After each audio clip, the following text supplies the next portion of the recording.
kita makan, Rasul juga makan, kita tidur, Nabi juga tidur, kita bekerja, Nabi juga bekerja, kita berkeluarga, Nabi juga menikah. Sama seperti kita. Andaikan Allah menetapkan malaikat sebagai suri teladan kita, sungguh betapa sulit kita untuk mencontohnya.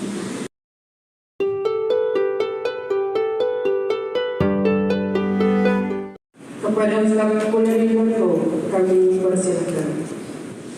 Assalamualaikum warahmatullahi wabarakatuh. Innal hamdalillah nahmaduhu wa nasta'inuhu wa nastaghfiruh wa na'udzu billahi min shururi anfusina wa min sayyiati a'malina. May yahdihillahu fala mudilla lahu wa may yudlil fala hadiya lahu. Asyhadu an la ilaha illallah wahdahu la syarika lah wa asyhadu anna Muhammadan abduhu wa rasuluhu la nabiyya ba'dahu. Wassalatu wassalamu ala nabiyyina Muhammadin wa ala alihi wa sahbihi wa man tabi'ahu ila yaumiddin. Ya ayyuhalladzina amanu taqullaha haqqa tuqatih wa la tamutunna illa wa antum muslimun. Ya ayyuhan nas ittaqu rabbakum alladzi khalaqakum min nafsin wahidah wa khalaqa minha zawjaha wa bassa minhuma rijalan katsiran wa nisaa'a wattaqullaha alladzi tasaaluna bihi wal arham innallaha kana 'alaikum raqiba. Ma'asyiral muslimin rahimakumullah.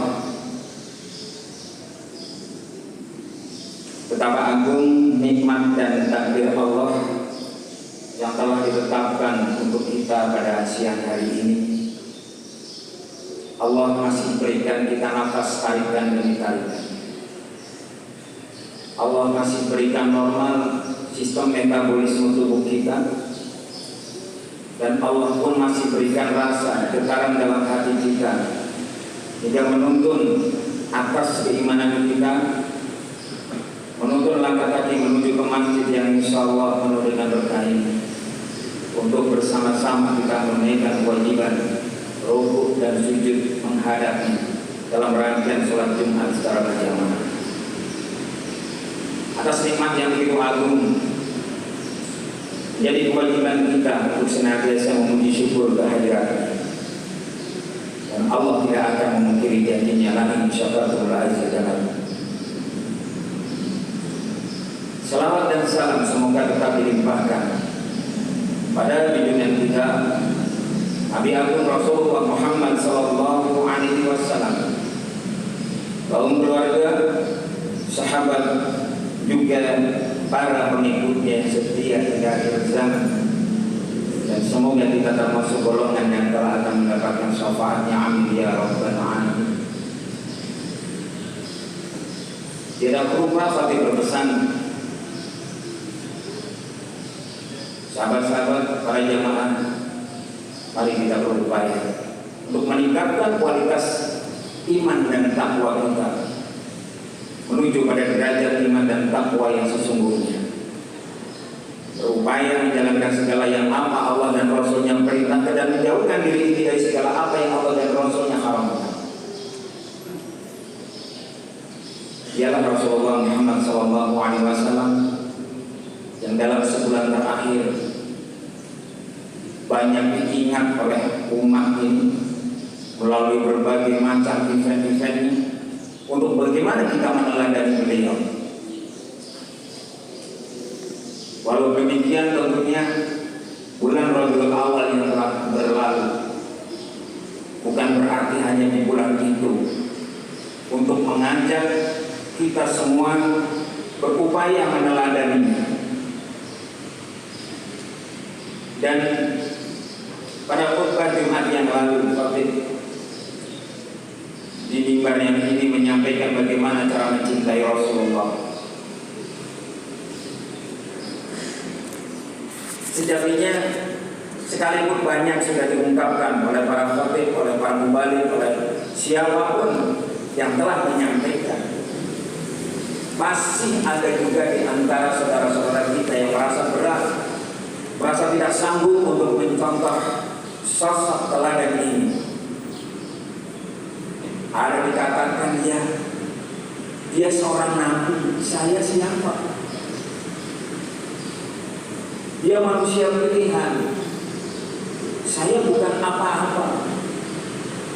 Jauh dari kemampuan saya untuk mencontohnya secara sempurna. Sahabat-sahabat, ma'asyiral muslimin rahimahumullah,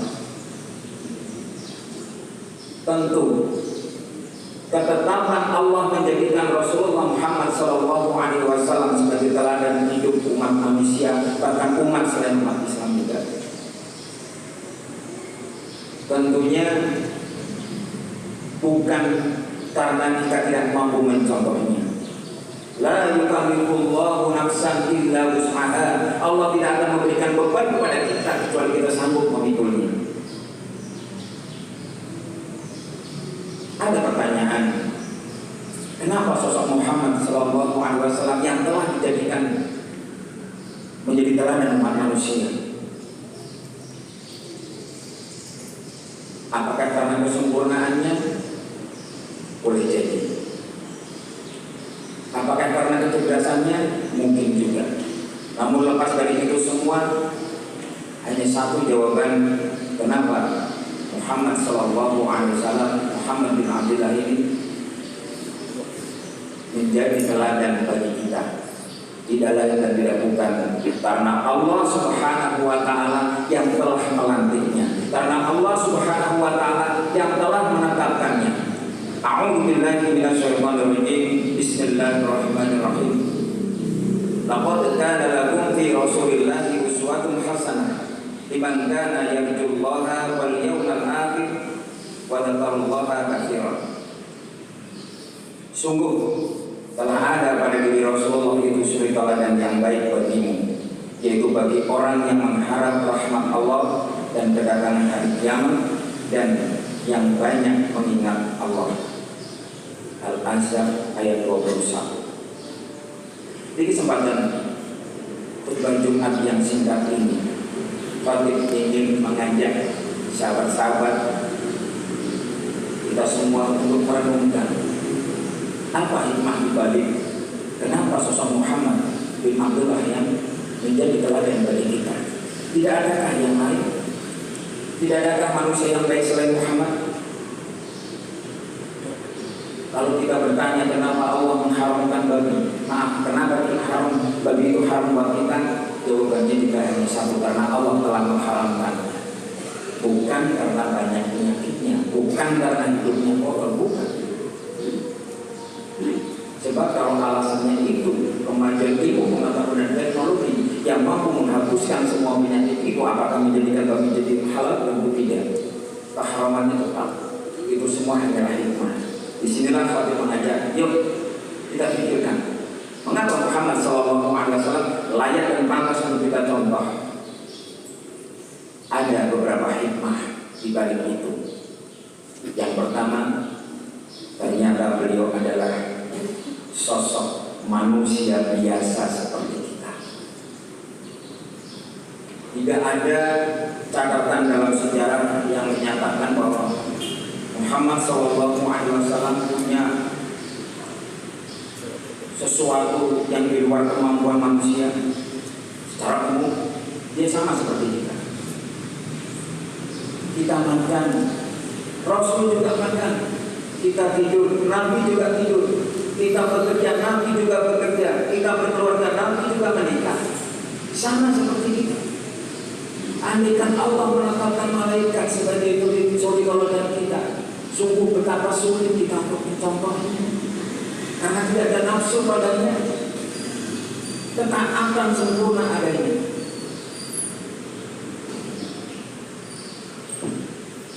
Maka dari itu, dalam surat Al-Kahfi ayat yang terakhir ayat 110, di sana disebutkan A'udzu billahi minasyaitonir rajim. Bismillahirrahmanirrahim. Qul innama ana basyarun mislukum yuha ilayya. Katakanlah Muhammad, sesungguhnya aku ini hanya manusia seperti kamu. Perbedaannya apa? Yaitu manusia seperti kamu yang telah menerima wahyu. Perbedaannya adalah karena Rasul menerima wahyu.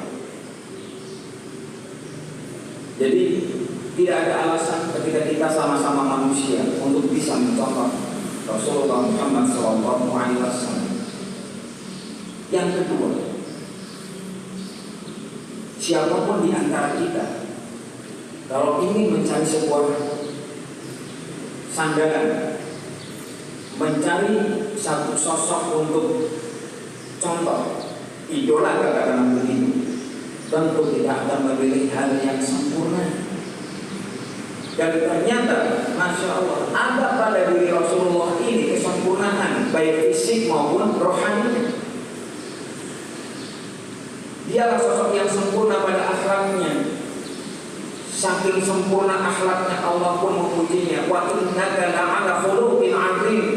Dalam surat Al-Qalam ayat yang keempat, di sana Allah menyebutkan, dan sesungguhnya engkau benar-benar berbudi pekerti yang agung, berbudi pekerti yang luhur. Dialah sosok yang mencerminkan akhlak Al-Quran. Jika sahabat bertanya kepada istri beliau Aisyah bagaimana akhlak Rasulullah, dijawab karena khuluqul Quran. Dialah sosok Al-Quran yang hidup, Al-Quran yang berjalan, Al-Quran yang nyata dalam kehidupan sehari-hari. Bukan hanya pada akhlak, wahai jamaah. Namun yang ketiga, kesempurnaan fisik pun ada pada diri Rasulullah Muhammad SAW. Dari mana kita melihat kesempurnaan fisiknya?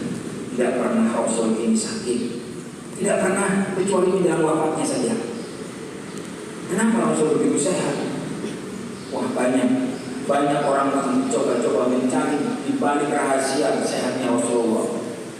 Beliau tidak makan sebelum lapar, berhenti makan sebelum kenyang. Mungkin kita susah ya untuk mengikutinya. Beliau tidak tidur setelah subuh.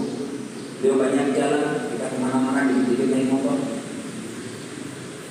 Banyak rahasia di balik sehatnya Rasulullah. Kemudian dari segi bentuknya, siapapun laki-laki mengidolakan bentuk tubuh yang ideal. Diriwayatkan Muhammad pernah menyampaikan bahwa tubuh badan Rasulullah itu seperti kertas yang berlipat-lipat. Di riwayat lain, tubuhnya itu bagaikan batu yang bertumpuk. Bahasa kita six pack. Ini sosok beliau seperti itu. Sayangnya dunia entertain kadang ketika membuat film, membuat sinetron, membuat apapun, kenapa harus mencontohkan sosok seorang tokoh muslimnya itu harus tua, ya, berjenggot putih, serba putih, seakan-akan tidak punya kekuatan fisik, namun hanya dengan kekuatan apa? Ilmu kadejayaan. Tentunya bukan seperti itu.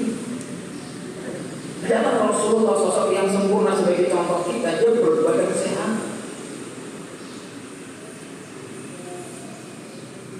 Adapun dari sisi kekuatan, diriwayatkan seorang laki-laki dari Bani Hashim bernama Rukana. Dia terkenal sebagai jago bulan. Tidak ada satu orang pun yang mengalahkannya selama ini dalam waktu itu. Saat itu dia melihat Rasulullah berjalan menuju lembar hitam. Bukan yang membencinya bukan karena tanpa sebab. Dia membenci Muhammad SAW karena Muhammad mengajaknya untuk beriman kepada orang-orang, beriman kepada Tuhan yang Esa, beriman kepada Allah Subhanahu wa Ta'ala, dan merendahkan Lata Uzza, Tuhan yang orang-orang kafir. Maka dengan kebenciannya, Rukana mencoba mendekati Muhammad SAW seraya berkata, "Wahai Muhammad, engkau yang mengumpat Tuhan kami Lata dan Uzza. Engkau yang menyuruh untuk mengikuti Tuhanmu. Seandainya tidak ada hubungan kekerabatan antara aku denganmu, tentu tidak perlu satu kata patah pun aku sampaikan untuk menghabisimu. Dan setelah itu aku tawarkan kepada kamu satu perkara. Jika kamu selamat dariku," Rukana ini seorang pengembala dengan memiliki kambing yang begitu banyak, pengembala yang terkenal. "Jika kau bisa selamat dariku untuk berbulan denganku, kau boleh ambil 10 kambingku yang kau pilih semaumu." Tawaran ini diterima oleh Rasulullah, dan mereka pun melakukan adu bulan, di mana Rukana pun menantang, minta tolonglah kamu kepada Tuhanmu, dan aku akan minta tolong kepada Lata dan Uzza. Namun dalam pergulatan itu Rasul berhasil mengalahkannya, menindihnya dan menguncinya. Rukana dengan bahasa tongkatnya, "Ini bukan kau. Kau menang karena kekuatan Tuhan, dan Tuhanku Lata Uzza telah menghinakan. Aku minta diulang." Tanpa rasa malu dia minta diulang. Rasul menyanggupinya sampai ketiga kalinya pun diulang, Rasul tetap mendapatkan kemenangan. Sungguh fisik Rasulullah sesuatu yang sangat sempurna. Oleh karena itu, sahabat-sahabat, tidak ada kata lain bagi kita untuk lebih jauh belajar tentang sirah Rasul agar kita bisa benar-benar mencontoh. Itu baru yang ketiga. Pertama, dia manusia seperti kita. 2, sempurna akhlaknya. 3, sempurna fisiknya. Adapun yang keempat, lengkap. Catatan hidup Rasul lengkap. Dari semenjak lahir hingga wafatnya, dari segala sepak terjang kehidupannya, bahkan nasabnya pun lengkap. Sementara sebagian nabi ada yang meninggal terbunuh, ada yang dianggap oleh Allah sebelum wafatnya. Dan yang kelima, Rasulullah Muhammad SAW memiliki peranan hidup yang begitu kompleks, begitu lengkap. Dia seorang suami, mengajarkan bagi kita bagaimana menjadi suami berlaku kepada istri-istrinya. Dia seorang ayah, mengajarkan kepada kita bagaimana kita mendidik anak-anak kita. Dia juga seorang guru, dia seorang pedagang, mengajarkan bagaimana berdagang yang baik, yang jujur. Dia seorang pemimpin negara, dia seorang panglima perang dan sebagainya. Oleh karena itu, ma'asyiral muslimin rahimahumullah, hebatnya Rasulullah. Catatan sejarahnya yang begitu lengkap, skenario Allah yang begitu indah, telah menutup segala kemungkinan dari musuh-musuh Islam untuk mengklaim bahwa Muhammad hebat karena pengaruh orang lain. Tidak bisa. Dipengaruhi bapaknya wafat ketika dia masih dalam kandungan. Dipengaruhi pengasuhnya, siapa? Halimah. Dia masih kecil. Bersama ibundanya hanya 2 tahun, itu pun dalam usia hanya 1 tahun. Itu pun dalam usia dia 5 tahun sampai ke 6 tahunnya. Kalau dipengaruhi kakeknya sang tokoh Quraisy juga hanya 2 tahun. Muhammad hebat sekali karena pengaruh pamannya. Dia lama dan pamannya mendukung. Ini pun tidak mungkin karena pamannya tetap dalam keadaan kafir hingga wafat.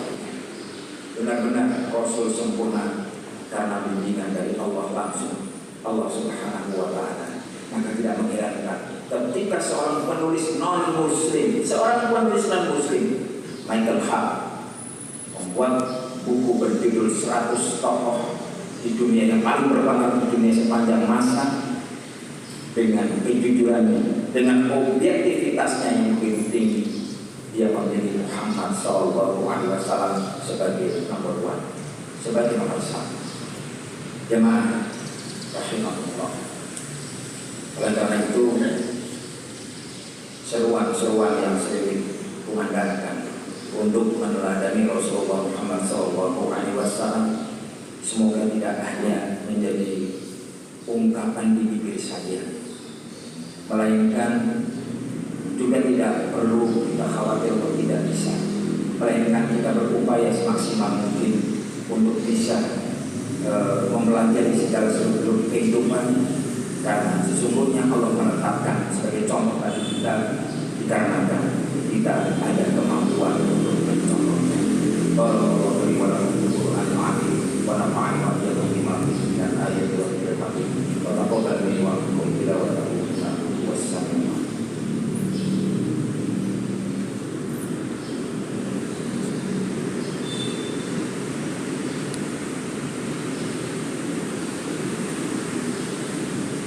Alhamdulillahirabbil alamin.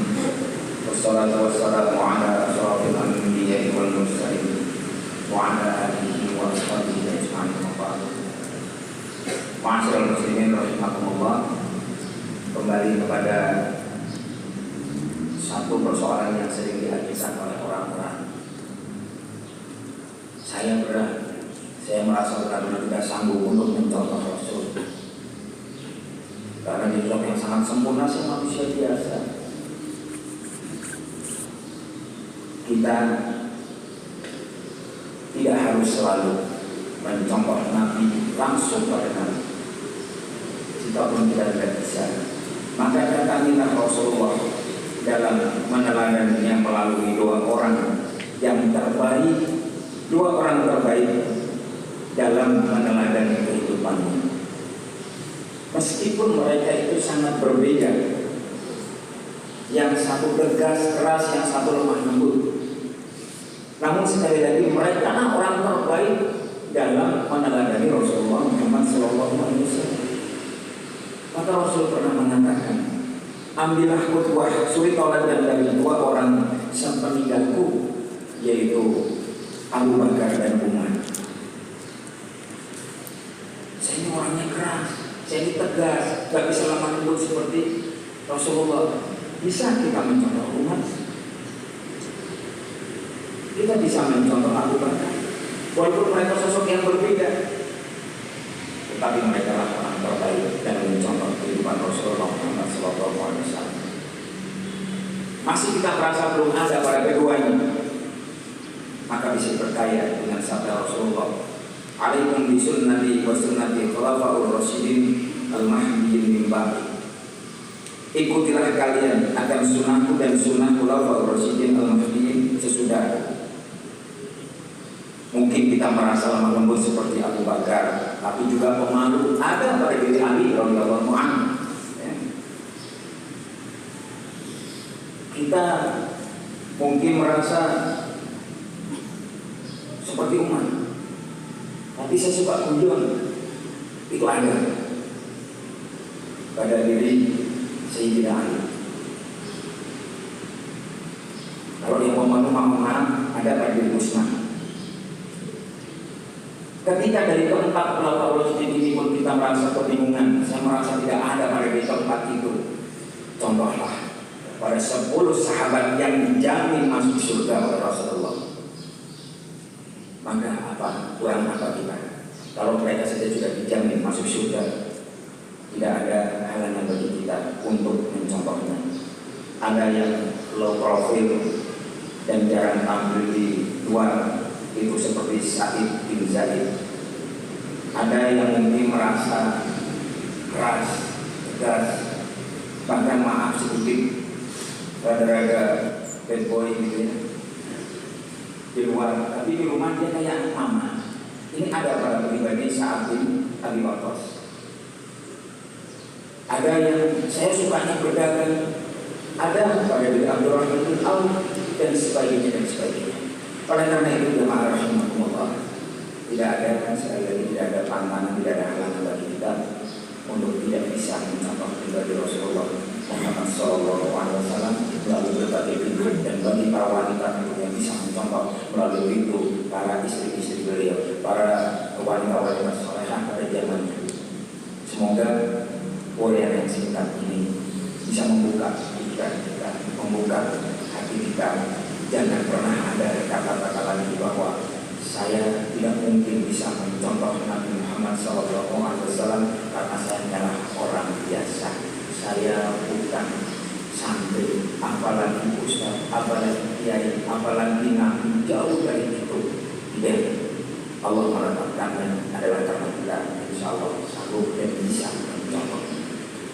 Alhamdulillahirabbil alamin. Allahumma shalli ala Muhammad wa ala ali Muhammad kama shallaita ala Ibrahim wa ala ali Ibrahim wa barik ala Muhammad wa ala ali Muhammad kama barakta ala Ibrahim wa ala ali Ibrahim innaka Hamidum Majid. Allahumma ighfir lil mu'minina wal mu'minat wal muslimina wal muslimat al ahya'i minhum wal amwat innaka as-sami'un qaribun mujibud da'wat ya rabbal alamin.